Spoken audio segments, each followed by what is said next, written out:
Então, olha só, vamos recapitular o que vocês viram lá no vídeo.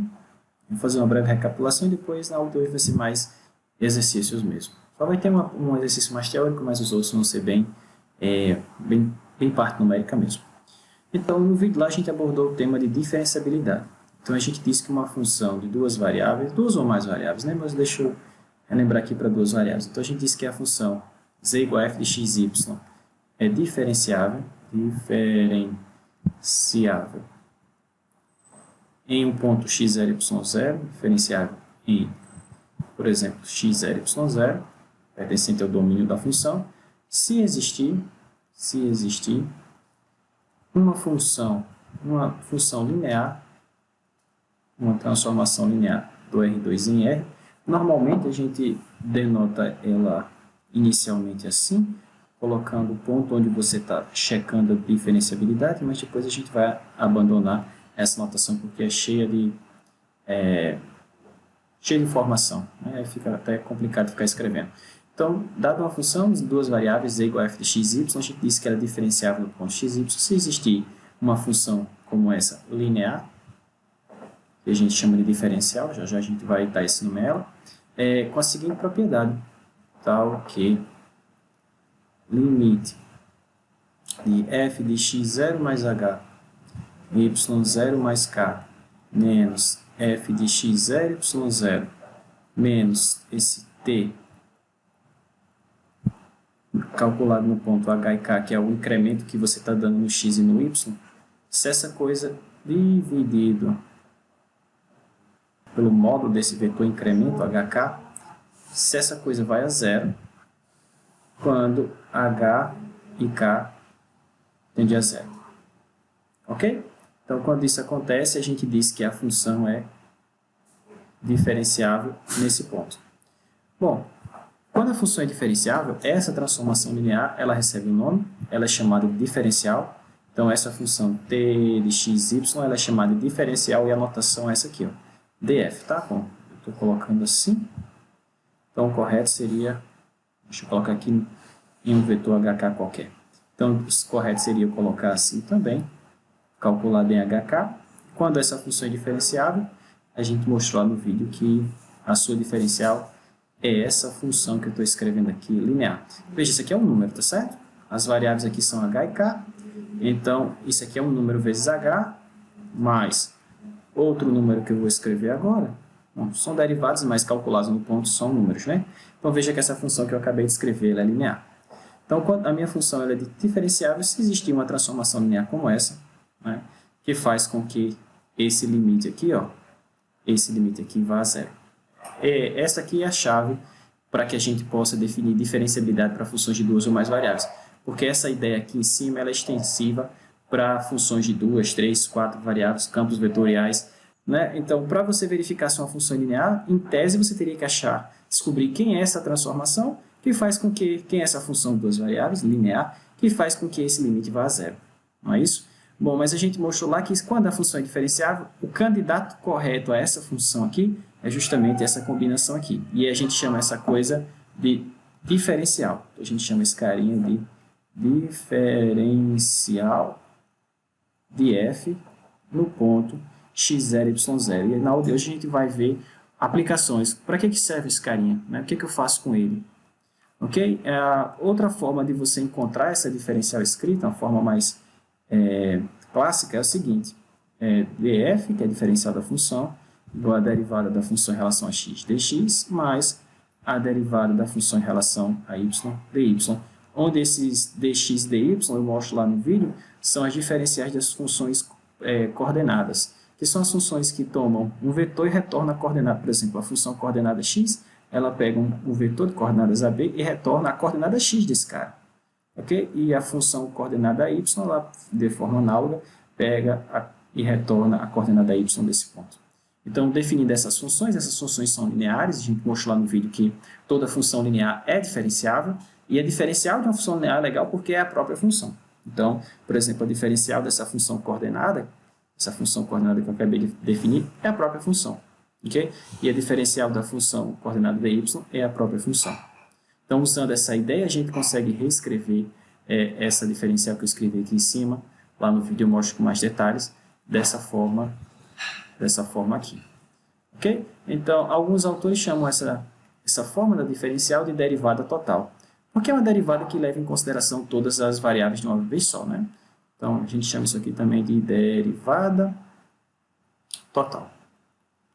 Então, uma outra condição que a gente mostra também lá no vídeo, para que você não precise checar isso aqui, toda vez que você tiver uma função e quiser checar se ela é diferenciável, é o seguinte, um teorema que a gente mostrou lá, que é que a minha função é diferenciável, por exemplo, no ponto x0, y0, se somente se as derivadas da função existirem e forem contínuas em x0. Então, as derivadas parciais existirem e forem contínuas nesse ponto. Então, se as derivadas existirem e forem contínuas, então a função é diferenciável e vice-versa. Tranquilo? Então, assim é mais fácil de a gente checar se uma função é ou não diferenciável. Basta calcular as derivadas parciais e verificar se elas são contínuas em x0 e y0. Ok? Então, essa é uma forma fácil de você checar se uma função é diferenciável. Bom, a gente também definiu lá no vídeo o que a gente chama de linearização, ou aproximação linear. Então, a ideia é o seguinte, dada a função, eu posso aproximar essa função por uma função linear. Note, aqui é uma função genérica. Então, se essa função for diferenciável, eu posso aproximar essa função por uma função linear, que basicamente consiste em aproximar a função em torno desse ponto x0 e y0 0 pelo seu plano tangente. Okay? A gente já viu que a equação do plano tangente é dessa forma aqui, mais a contribuição que vem da parte referente ao y. Ok? Então, quando a função é diferenciável, você pode aproximar os valores da função nas vizinhanças de um dado ponto, onde você determina a sua linearização, por uma expressão mais simples do que a expressão original. A gente vai perceber isso nos exemplos. Ah, professor, mas para que serve essa diferencial? O que ela faz? Bom, entre outras coisas, você pode utilizar a diferencial para estimar a variação da função. Por exemplo, deixa eu fazer aqui um esboço rapidinho. Então, digamos que, por exemplo, isso aqui seja o gráfico da sua função. Aqui o gráfico da sua função. Vamos supor que ela é diferenciável, e aí eu vou determinar a equação do plano tangente, essa superfície nesse ponto, tá certo? Então, está aqui o plano tangente, e aí você faz o seguinte, digamos que esse ponto, aqui é as coordenadas x0 e y0 desse ponto, aqui no domínio, tá certo? Aqui é o domínio da função. E aí você faz o seguinte, você dá um deslocamento, você sai desse ponto x0 e y0, e vem para esse outro ponto, por exemplo, aqui, de coordenadas x0 mais h, y0 mais k. Ou seja, você se desloca na direção desse vetor hk, esse vetor de deslocamento aqui.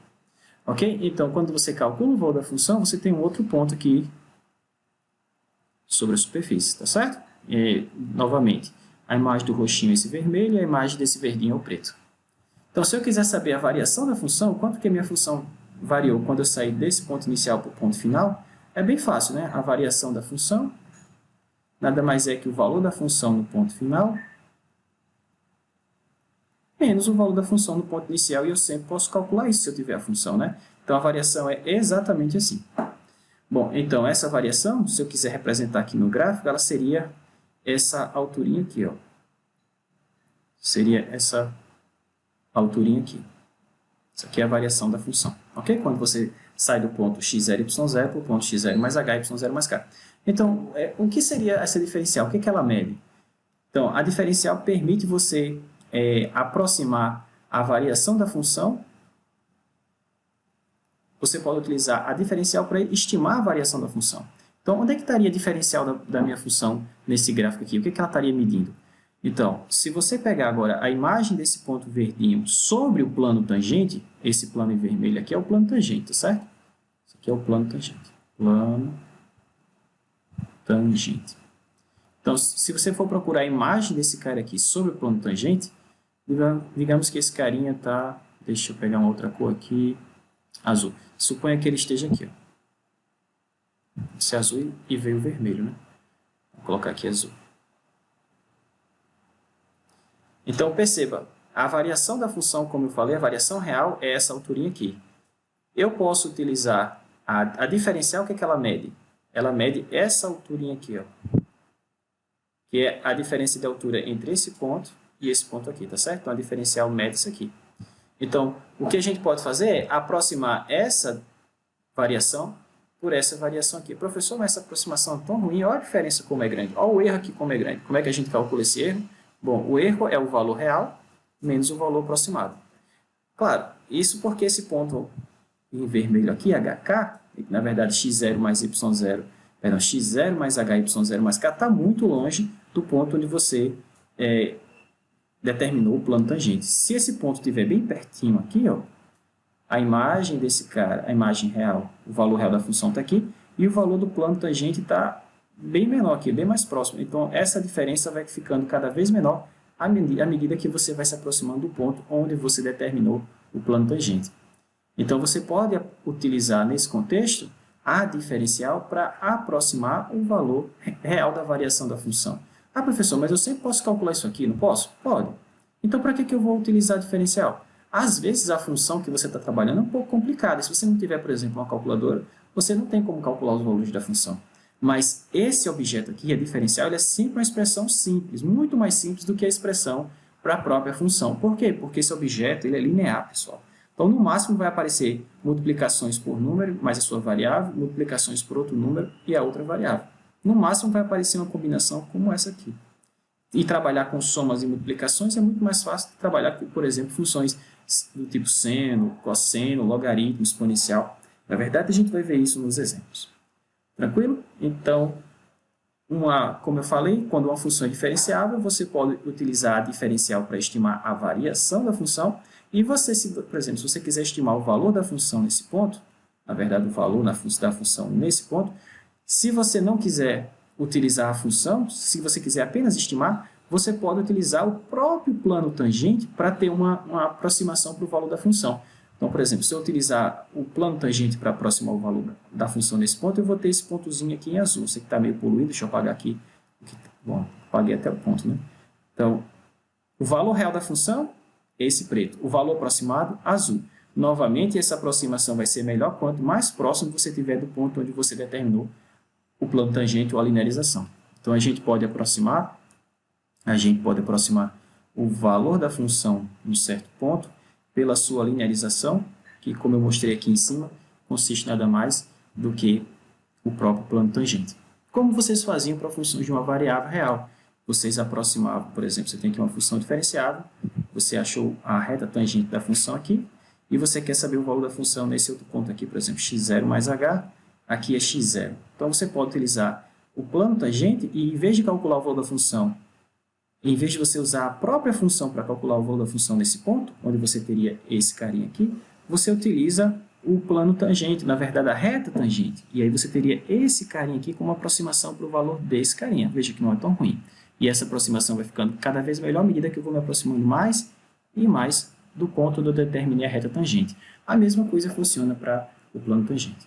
Tá certo? Então, o exemplo 45 ele diz o seguinte: estime o percentual da mudança no período do pêndulo. Então, o período de um pêndulo de comprimento L é 2π raiz de L sobre G, onde G é a aceleração da gravidade, tá certo? Ele diz o seguinte: por algum motivo, o comprimento do seu pêndulo aumentou 2% e a aceleração da gravidade diminuiu 0,6%. Então, estime a variação no período do pêndulo. Ok? Bom, eu posso calcular exatamente, porque eu tenho a função que define o período, não é isso? Então, se eu quiser saber a variação, eu vou pegar e calcular o período nesses pontos alterados, ou seja, em vez de L, L mais 2%, em vez de G, G menos 0,6%, menos o valor do período para as variáveis sem essa alteração. Então, eu sempre posso calcular exatamente. Mas aqui ele pede para a gente estimar. Então, estimar eu posso utilizar a diferencial para estimar essa variação. E é muito mais rápido de fazer do que se a gente fosse, por exemplo, utilizar a própria definição aqui. Ok? Então, vamos ver como é que a gente faz isso. Então, observe o seguinte. Note o seguinte. No problema, ele fala o seguinte, que o comprimento do pêndulo saiu de L para L mais 2% de L. Deixa eu ver se aumentou 2%. Então, 0,02 L. É isso? Ele aumentou 2%. Enquanto que a aceleração da gravidade diminuiu, deixa eu ver se foi isso mesmo, 2%. Isso. Enquanto que a aceleração da gravidade diminuiu 0,6%. Então, L saiu desse valor aqui para esse, e G saiu de G que você tinha antes. Note, a aceleração da gravidade diminuiu, não é isso? Então, se diminuiu, eu vou subtrair isso aqui, tá certo? Então, menos 0,006. Não é isso? 0,6% é isso sobre 100. Então, vai aumentar aqui mais uns 2 zerinhos, né? De G. Ou seja, o comprimento final agora ficou, se eu colocar isso aí em evidência, 1,02 de L. E a aceleração da gravidade final ficou, se você subtrair aqui, vai ficar 0,994G. Não é isso? Então, esse aqui ó, é o meu valor inicial para comprimento. Ele era L, 1L, por exemplo, e o valor final, esse aqui. O valor inicial da aceleração da gravidade era G. E o valor final, isso aqui de G. O professor, a aceleração da gravidade pode aumentar? Pode diminuir? Pode sim, pessoal. Se você vai para locais mais altos, a aceleração da gravidade diminui, né? Na verdade, a aceleração da gravidade ela não é constante. Ela é aproximadamente constante próximo ao nível do mar. Mas à medida que você vai para locais mais altos, ela vai diminuir. Não é verdade? Ok, então o que eu estava falando inicialmente é que você sempre pode calcular isso exatamente. A variação, você pode fazer T no ponto final menos T no ponto inicial. Como eu tenho a expressão que define T, eu tenho como calcular isso. Mas o que eu vou fazer? Eu vou usar a diferencial para estimar essa variação. Ok? No problema, ele fala que T, a gente percebe que T é uma função que depende do comprimento e da aceleração da gravidade dessa forma. 2π raiz de L sobre G. Ok? Então, eu vou estimar essa variação utilizando a diferencial. E a diferencial da função se calcula assim. Ó. É a derivada do parcial da função em relação ao primeiro parâmetro, vezes a diferencial do primeiro parâmetro, mais a derivada parcial em relação ao segundo parâmetro, vezes a diferencial do segundo parâmetro. Ok? Eu tenho uma função, então eu posso calcular cada uma dessas derivadinhas. Tá? Então, deixa eu fazer aqui no cantinho. Então, a derivada parcial de t em relação a L, perceba que esse carinha aqui em cima é a mesma coisa que 2π vezes e elevado a meio, né? Raiz quadrada, g elevado a menos meio, tudo bem? Então, quando eu derivar L, vai cair meio, né? Então vai ficar 2π vezes meio, vai ficar L elevado a menos meio, vezes G elevado a menos meio, não é verdade? Então, eu posso escrever ainda assim, dt dl, se eu cancelar aqui os dois, vai ficar π sobre, esses dois caras vão para o denominador, raiz de LG, né? Raiz de L vezes G. Bom, e eu posso calcular também, vamos guardar esse resultado, vou precisar dele já, para substituir na diferencial. E eu posso calcular também a derivada parcial de t em relação a g. Da mesma forma, tá? Então, se você olhar aqui, vai cair esse menos meio, né? Vai cair menos meio, vai cancelar com esse 2, vai ficar menos π. E aqui vai ficar L elevado a menos 3 meios, né? Então, vamos ficar com menos π, L elevado a meio, vezes g elevado a menos 3 meios. Bom, mas eu posso colocar novamente todo mundo aqui na raiz, né? G elevado a menos 3 meios é a mesma coisa que g no denominador, elevado ao cubo, a raiz quadrada dele, né? Então, ficou menos π L sobre g ao cubo, raiz quadrada. Tranquilo? Bom, agora vamos jogar tudo na expressão que define a diferencial. Ô, professor, e esses dl e esse dg, quanto é que eles valem? Quanto é que vale essa diferencial aqui e quanto é que vale dg? Bom, a grosso modo, esses caras aqui medem a variação em L e a variação em G, tá certo? Então, quanto é que foi a variação em L? 0,02 de L, né? E quanto é que foi a variação em G? Menos 0,06, né? Então, vamos colocar aqui. Então, 0,02 L e aqui menos 0,006 G. Tranquilo? Bom, agora é só a gente substituir tudo nessa expressão aqui. E aí a gente vai ter vamos ter a diferencial da função nesse ponto, que a gente pode, ou na verdade que a gente está utilizando para estimar a variação no período do pêndulo. Tá? Então, portanto, dt vai ficar Então, o primeiro termo é a derivada parcial em relação a L, que já está aqui, ó, π sobre raiz de LG. Vamos lá. π sobre raiz de L vezes G, vezes dl. Não é isso? Vezes dl. Mas o dl para a gente é 0,0. Cadê você? Aqui, 0,02, né? 2%. Então, vezes 0,02L. Então, essa é a contribuição que vem dessa primeira parte. Agora, mais a próxima. Mais a segunda parte. Então, eu vou precisar do dg dt, perdão, dt dg, que está aqui, ó, menos π raiz de L sobre G ao cubo, vezes a variação em G que está aqui, menos 0,06. Menos 0,006G. Ok? Agora é só multiplicar, simplificar o máximo que der. Então, dt vai ficar... Percebam que aqui no denominador eu tenho um L elevado a meio, aqui em cima tem um L elevado a 1. Se eu simplificar, vai ficar L elevado a 1 a meio em cima no numerador, né?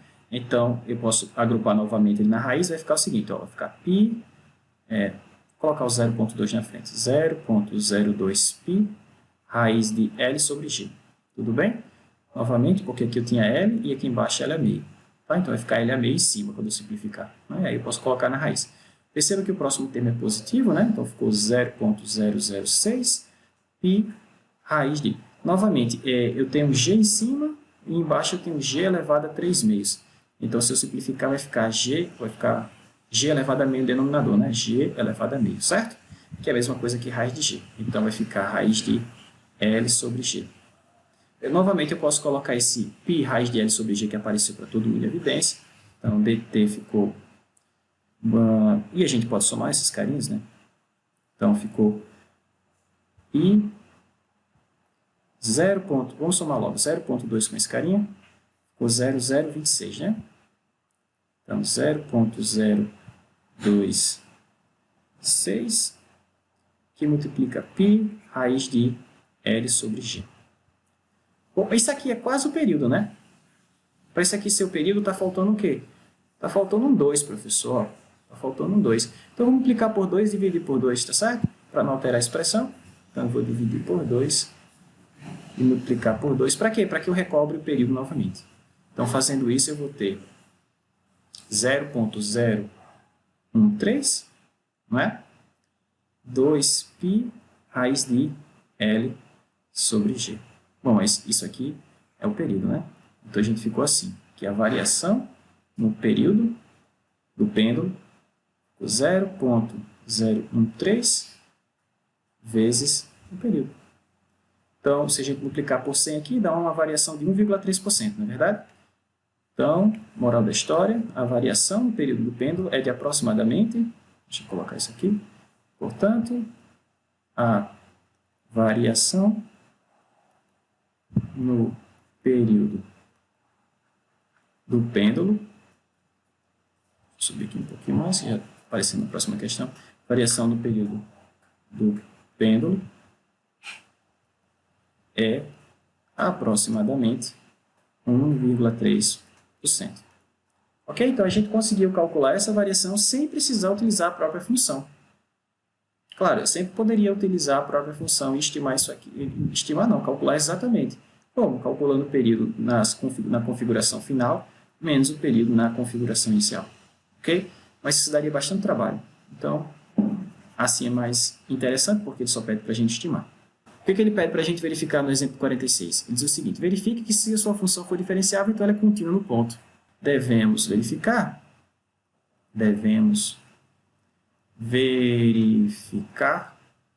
que se f for diferenciável no ponto x, y, 0, então ela é contínua. Mas o que quer dizer ser contínua? Quer dizer o seguinte, o limite de f de x, y, quando x, y tende a x, 0, y, 0, isso tem que ser igual a quê? O valor da função do ponto, não é verdade? Essa aqui é a definição que a gente viu logo no começo do estudo de funções de várias variáveis, né? Uma função ela é contínua no ponto se o limite da função, quando você se aproxima desse ponto, é o valor da função no próprio ponto. Não é assim? Pois bem, então o que a gente vai fazer aqui? Verificar que se a função for diferenciável, então isso é o caso, ela é contínua. Tá? No final das contas, eu vou chegar numa expressão como essa. Então, para isso, eu vou partir do fato de que ela é diferenciável, e se numa função diferenciável, a gente sabe que as derivadas parciais de primeira ordem existem e são contínuas no ponto em questão. Tá?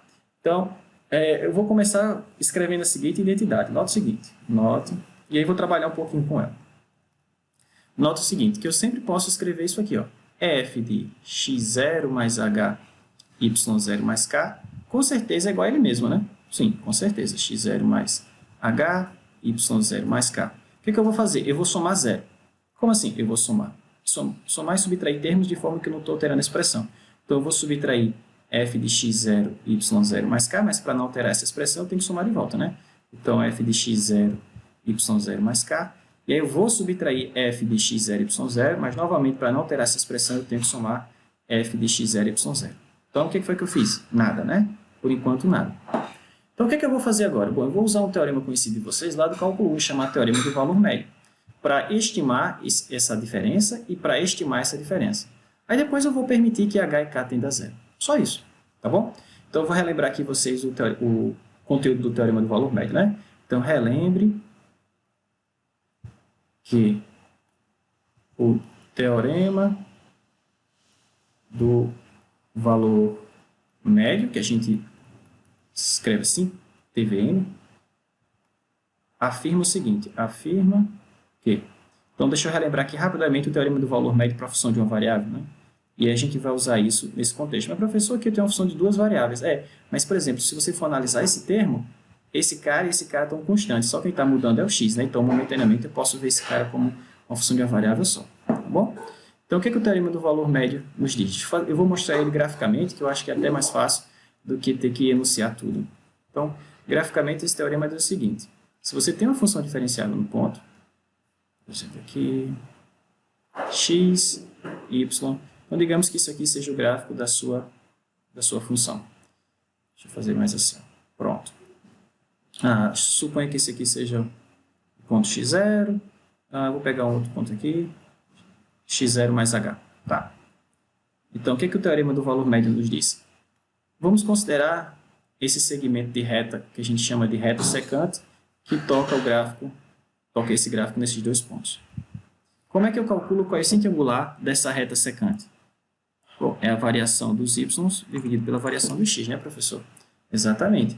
Então, se você quiser o coeficiente angular dessa reta que eu defini agora em verde, vai ser a variação aqui, dos y dividido pela variação do x aqui, não é? Ou seja, o coeficiente angular dessa reta se escreve assim, f de x0 mais h menos f de x0 dividido por essa variação, mas essa variação é h, né? Dividido por h. Bom, o que o teorema do valor médio nos fala? Ele nos diz o seguinte, que se a função for diferenciável nesse intervalo, então existe algum carinha entre x0 e x0 mais h, que eu vou chamar, por exemplo, c, de forma que o coeficiente angular da reta tangente aqui, ou seja, que essa reta tangente ela é paralela a essa reta secante. Se ela é paralela, elas têm o mesmo coeficiente angular, não é isso? Então, mas qual é o coeficiente angular da reta secante, da reta tangente? Como é que eu calculo o coeficiente angular da reta tangente? É a derivada da função nesse ponto, né? Então, esse é o conteúdo do teorema do valor médio. Ou ainda, se eu não quiser esse h aqui, eu posso passar ele para o outro lado. Tá bom? Então, isso aqui é o conteúdo do teorema do valor médio. Ele diz se sua função é diferenciável no intervalo, então, dado dois pontos desse intervalo, existe um valor c, existe um certo número entre esses pontos do intervalo, de forma que o coeficiente angular da reta secante a esses dois pontos é igual ao coeficiente angular da reta tangente num ponto interior a esse intervalo. Ok? Então, esse é o conteúdo do teorema do valor médio.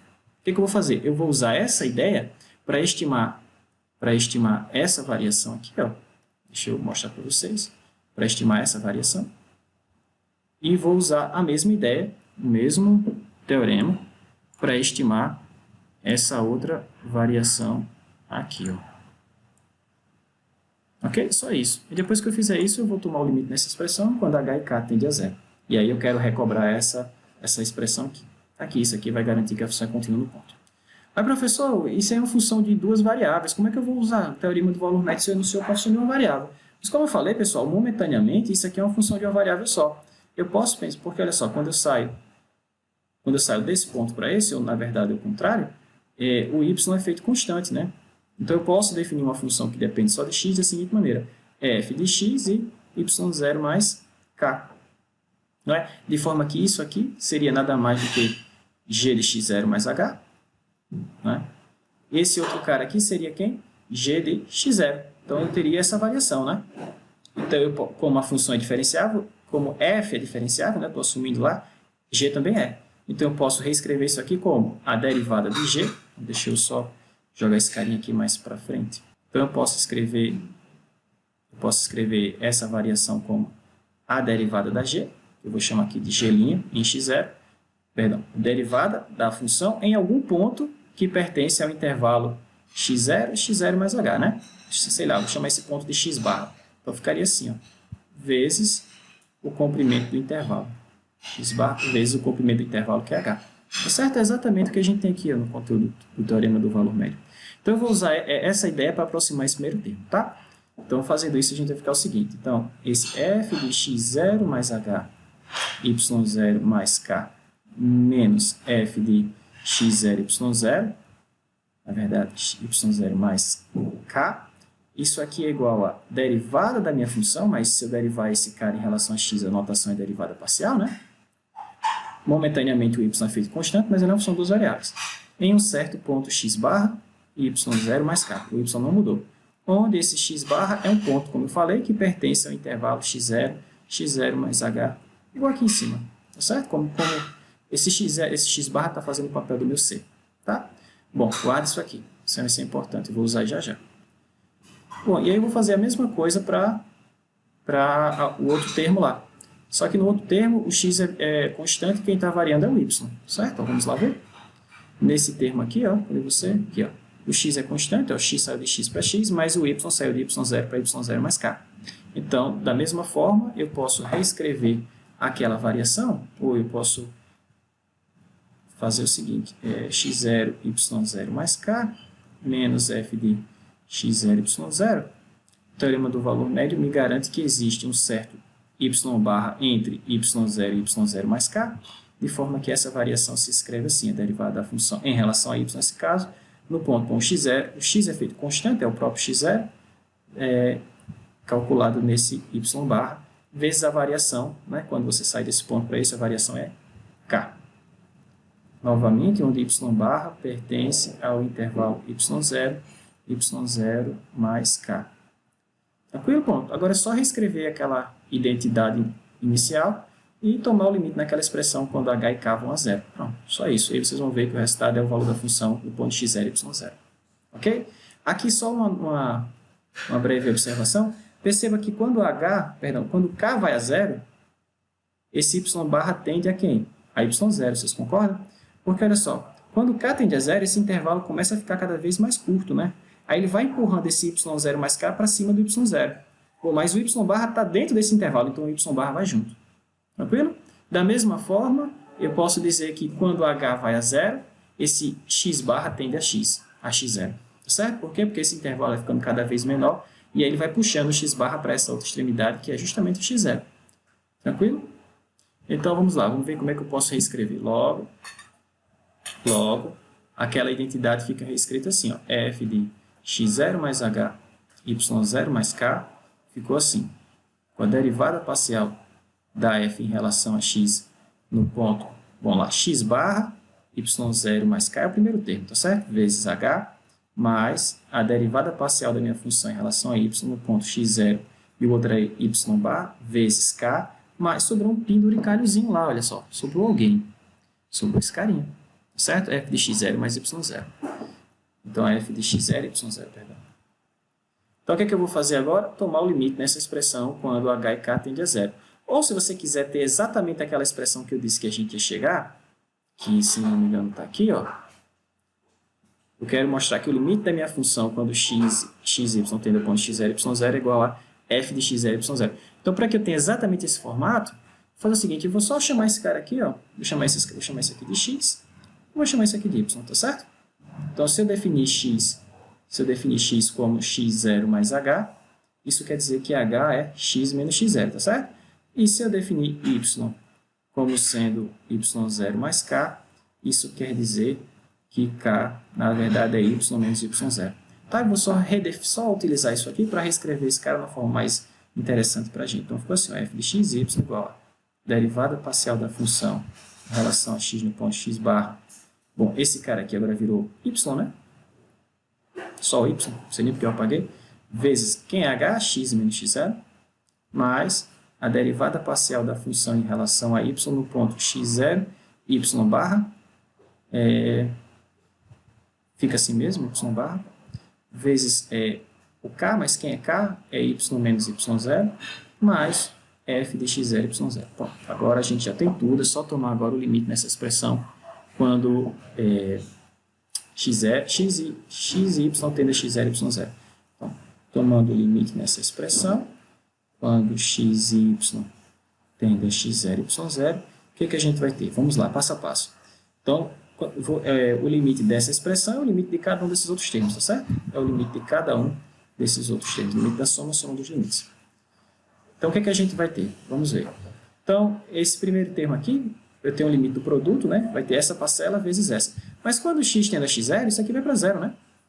Quando y tende a y0, isso aqui vai para zero, né?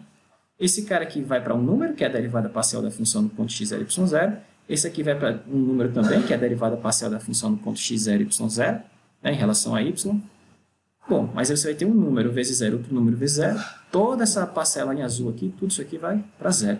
E sobrou apenas o limite desse cara, mas o limite da constante é ela mesma, certo? Então, no final das contas, isso é igual a f de x0, y0, como deveria ser. Tranquilo? Então, moral da história, se a sua função é diferenciável, num ponto, obrigatoriamente ela é contínua nesse ponto. Tá bom? Então, o exemplo 47 diz o seguinte: foram feitas medidas em um cone. Você tinha um cone circular reto de raio. Aí você mediu o raio com a sua régua, lá 10 centímetros, e a altura você mediu lá, deu 25 centímetros. Só que a sua régua lá, a menor medição que ela tem, a menor marcação, é a marcação dos milímetros, tá certo? E que você não tem tanta precisão naquela marcação. A não ser que você esteja usando um paquímetro, né? Que ali tem uma precisão absurda. Né? O instrumento ele é feito para ser preciso. Mas se for uma régua dessas convencionais, você não tem muita certeza se aquela marcaçãozinha está no canto correto. Então, existe um erro associado a essa medição. Você mediu o raio do cone, deu 10. Mas aí, como você não tem uma certeza na precisão dos milímetros, então você tem uma incerteza ali de 0,1 centímetros, né, que é 1 milímetro. Ok? Então, você tem um erro associado a essa medida e um erro associado a essa outra. Que ele faz aqui, que ele diz aqui na questão, que é um erro no máximo de 0,1 centímetro, que é 1 milímetro, tá certo? Aí ele pede o seguinte: estime o erro máximo cometido no cálculo do volume. Então, se você usar esses 10 centímetros que você mediu com a sua régua, como se fosse o raio do seu cone, e essa altura de 25 centímetros, para calcular o volume do cone, você vai ter um valor. Só que aí, atrelado a esse valor, existe um erro. Não é? Um erro que provém de onde? Provém da medição. Provém do fato de que o seu instrumento de medição não é preciso. Ok? Então, ele está pedindo para você estimar esse erro. Bom, eu posso calcular esse erro exatamente. Não preciso estimar, professor. Por quê? Porque eu sei como é que calculo o volume do cone. O volume do cone é 1/3 de π vezes o raio ao quadrado vezes a altura. Bom, eu sei que o raio é 10 e a altura é 25. Só que existe um erro aqui associado. Isso aqui pode ser isso mais ou menos 0,1, mas isso aqui mais ou menos 0,1. Perfeito? No erro, para eu calcular o erro máximo, em vez de subtrair, eu somo. Né? Então, eu tenho duas configurações. Eu tenho um raio e uma altura inicial, eu tenho um raio e uma altura final. Né? O raio final seria 10,1. Porque você não tem certeza se o raio era 10 ou se era 10,1. Você não tem certeza se a altura era 20 ou 25 ou 25,1. Então, você pode estimar o erro no cálculo do volume, o ΔV, fazendo o seguinte: você pode calcular o volume nessa configuração de pontos, menos o volume nessa outra configuração. Ok? E aí você tem o valor exato. Mas a gente não quer fazer isso, a gente só quer estimar. Então, para estimar, a gente vai usar a ideia que a diferencial faz exatamente isso, aproxima a variação da função. Tranquilo? Então, vamos lá. Então, note o seguinte. Note que o volume do cone, como eu já falei, é uma função que depende de duas variáveis. Depende do raio e da altura, e é calculado da seguinte maneira. É 1/3 de π, o raio ao quadrado vezes a altura. Ok? Então, a gente vai utilizar a diferencial para estimar a variação do volume, ou erro o erro no cálculo do volume, tá certo? Então, vamos utilizar a diferencial do volume para estimar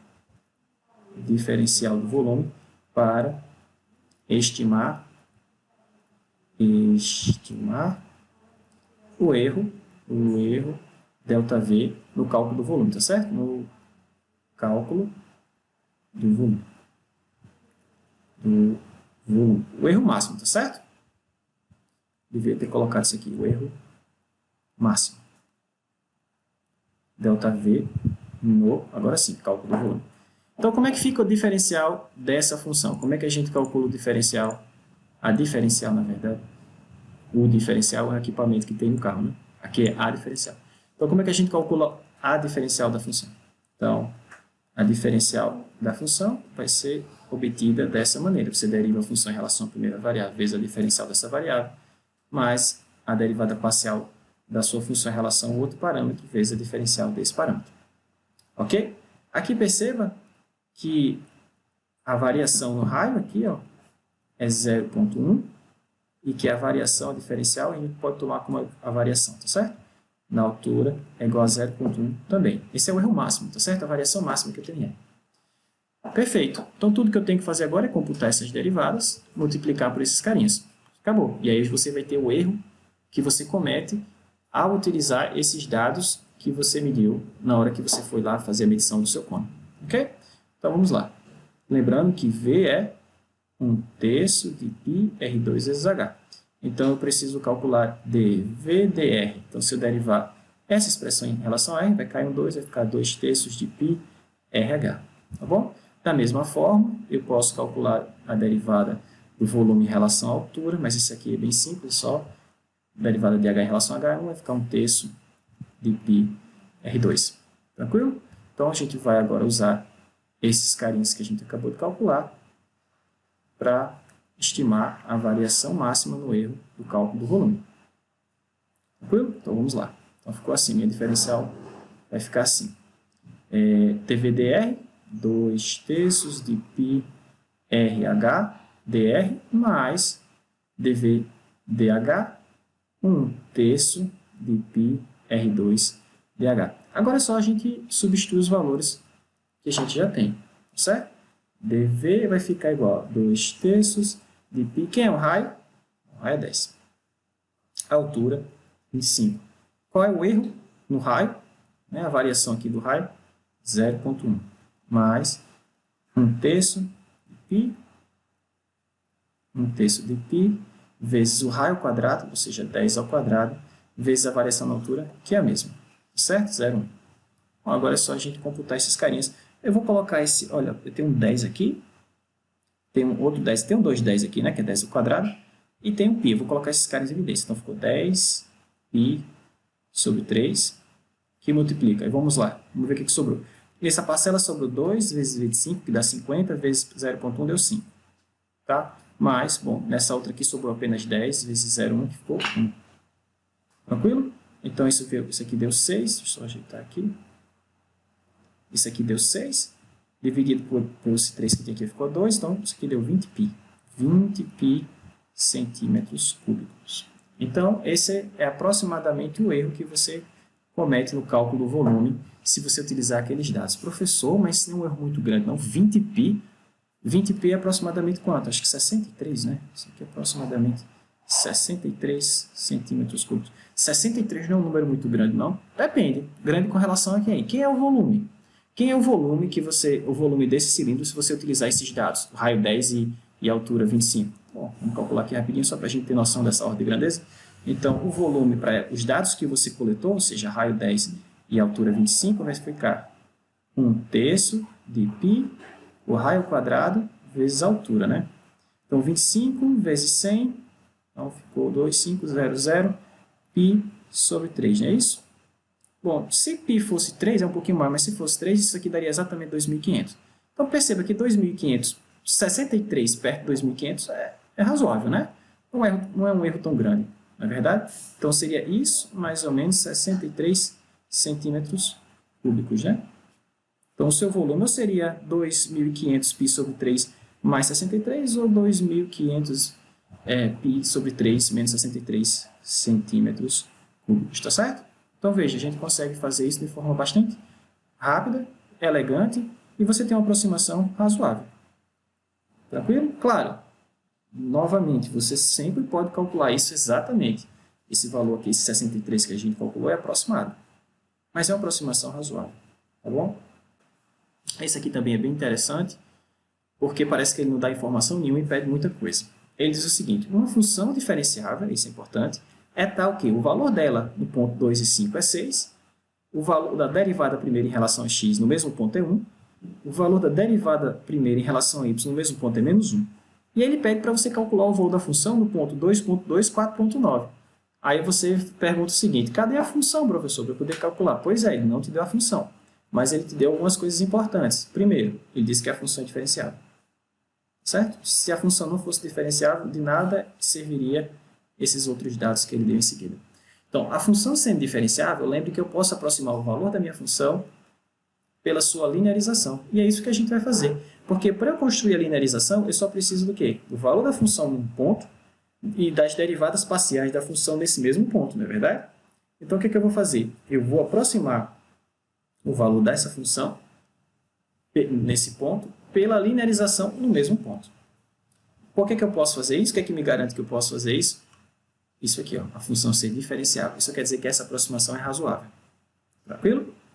Então, mas eu vou linearizar essa função em torno de que ponto, professor? Bom, obviamente vai ser do ponto onde ele te deu as informações, tá certo? No ponto 2 e 5. Então, a gente vai calcular a linearização da minha função no ponto 2 e 5, ó, e em seguida eu vou usar a linearização para estudar o valor da função no ponto 2.2 e 4.9.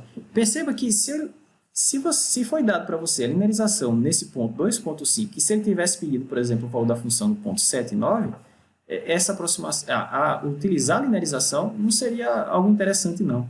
Por quê, professor? Porque esse ponto aqui, 7 e 9, está muito longe do ponto 2 e 5, muito longe, né? Está muito longe esses dois caras. Já 2.2 e 4.9 está pertinho de 2 e 5, né? A diferença em x é 0,2, a diferença em y é 0,1. Então, esse ponto não está tão longe. Então, a ideia é o seguinte: não use uma linearização de uma função no ponto que você tem para calcular o valor da função num ponto muito longe, porque esse erro vai ser muito grande.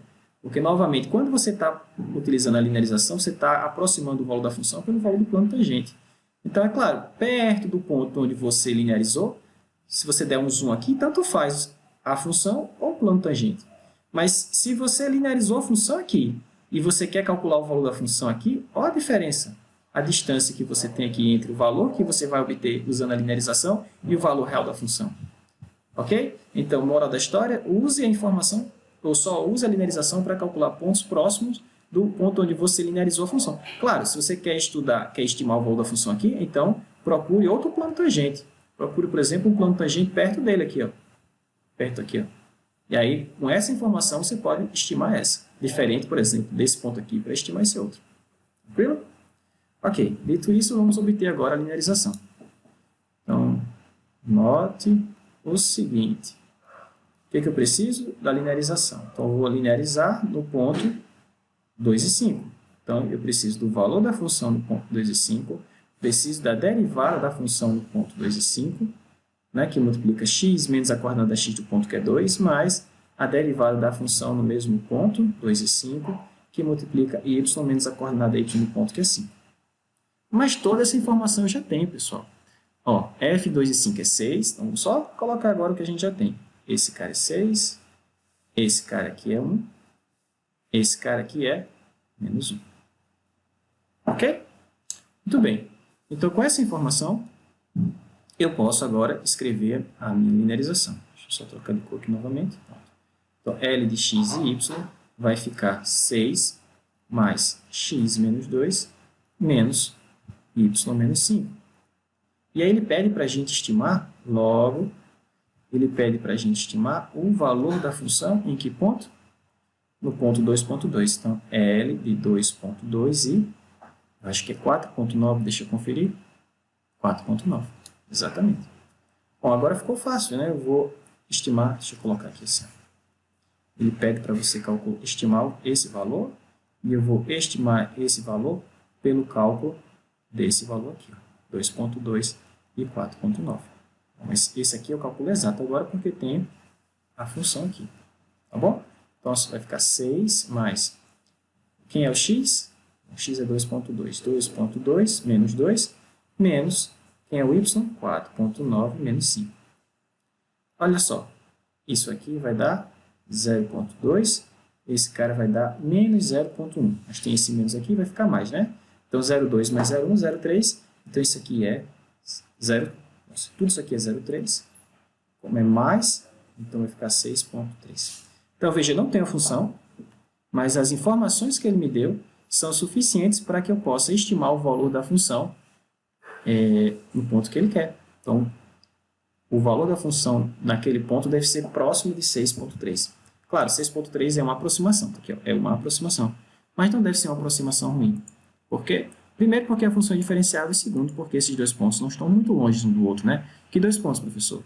O ponto 2 e 5, onde você calculou a linearização, e o ponto 2,2 e 4,9, que foi o ponto onde ele pediu para você calcular o valor da função. O exemplo 49, ele faz o contrário. Basicamente, ele dá a função agora e pede a linearização, tá certo? Lá ele também pedia a linearização, você precisou usar, mas aqui ele deu a função, é isso que eu quero dizer. Então, exemplo 49. Determine a linearização para a função f de x e y dada por raiz quadrada de y mais cosseno ao quadrado de x no ponto 0, 0. Então, agora vocês vão entender por que a linearização é interessante. Né? Primeiro, essa função é diferenciável, então eu posso fazer isso, tá? Como é que eu checo que ela é diferenciável? Bom, calculo as derivadas parciais dela e veja que elas são contínuas nesse ponto, tá bom? Bom, a ideia é a seguinte.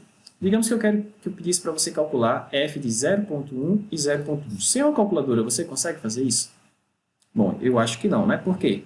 Porque você precisaria calcular a raiz quadrada de 0,1 mais cosseno ao quadrado de 0,1. Né? Bom, alguém sabe quanto equivale cosseno de 0,1? Eu não sei se é uma calculadora. Ao quadrado, pior. Mais 0,1 raiz quadrada desse cara. Então, sem uma calculadora, eu não sei fazer isso. Né? Bom, a gente até sabe, né? A gente sabe utilizar um negócio chamado teorema de Taylor para achar aproximações dessas funções. Mas suponha que a gente não sabe disso, que a gente não viu ainda. A ideia é, como é que eu calculo esse cara, por exemplo, no ponto 0,1 e 0,1, como o professor acabou de perguntar? Vamos utilizar a linearização. Ok? E vou linearizar em que ponto? Bom, é que ele deu, na origem. Então, observe o seguinte. Então, novamente, para eu calcular a linearização dessa função, eu vou precisar de algumas coisas, né? O valor da função no ponto dado, mais a derivada parcial da função nesse ponto, x menos a coordenada x do ponto, mais a derivada parcial em relação a y no ponto, y menos a coordenada y do ponto. Tranquilo? No exemplo anterior, perceba que ele já tinha dado essas informações, né? Ele tinha dado para você quanto é que valia isso, quanto é que valia isso e quanto é que valia isso. Nesse caso, a gente vai calcular, tá? Bom, mas ele deu a função, calcular não é complicado. Então, vamos lá. Então, a primeira coisa que eu vou fazer é calcular a derivada parcial da f em relação a x. Vou colocar f aqui de novo, que já não dá mais para vê-la. Raiz quadrada de y mais cosseno ao quadrado de x. Então, se eu derivar a função raiz quadrada, ela vem para o denominador, cai um 2 junto com ela. Então, raiz de y mais cosseno ao quadrado de x, né? Tranquilo? Bom, vezes a derivada do de dentro. A derivada do de dentro, a derivada de y em relação a x é 0, a derivada de cosseno ao quadrado é menos 2 seno de x, cosseno de x. Ok? Perceba que essa função ela é contínua na origem, né? Quando x e y vai para 0, isso aqui está bem definido, isso aqui vai para 1, né? Isso aqui vai para 0, então embaixo vai para 2. Então essa função está bem definida na origem. Ela, em particular, ela é contínua na origem. Né? E da mesma forma, bom, vamos calcular logo isso na origem, já que eu falei, então eu vou calcular esse cara em 0, 0. Isso vai ficar menos 2 seno de 0, cosseno de 0, dividido por 2 vezes raiz de 0, mais cosseno ao quadrado de 0. Só que cosseno de 0 é 1, mais 0 dá 1 ainda, vezes 2, 2, mas o que importa é que em cima tem um seno de 0, então tudo isso é 0. Ok? Vamos fazer a mesma coisa agora para o x, bom, em relação a x.